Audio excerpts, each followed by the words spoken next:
The guessing game in agribusiness at present is, why was John Grabby sacked as the boss of Cubby Station?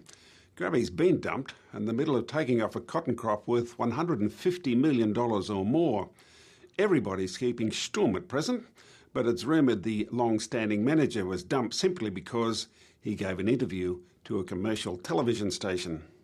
More on Cubby later on. No interview with Mr Grabby, but some amazing vision of one of the richest crops ever harvested in Australia.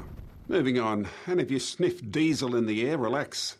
It's just Australia's farmers revving up their tractors for the planting season. It looks like a good season ahead with plenty of subsoil moisture, but a real dampener is the rising price of diesel. Late last year, the average price in regional Australia was about $1.30 a litre.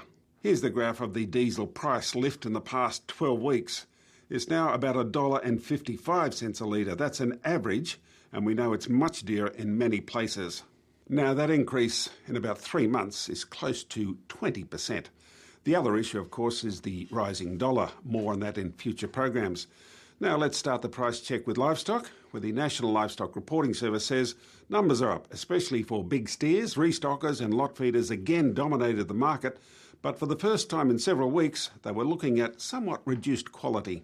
So most categories fell. Exporters are battling our big dollar but seem to be hanging in for the moment. It's worth a reminder that Australia exports more than 60% of the beef we produce, making that dollar level very important.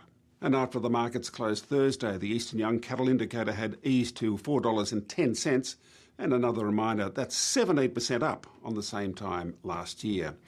Now, the live export trade has plenty of permits at present, but the problem is mustering and loading. There's just too much rain. Steers and heifers are steady on last week, and producers would be pleased to hear that the trade to Turkey has reopened. Back to the sale yards, and sheep numbers were up last week while lamb numbers decreased.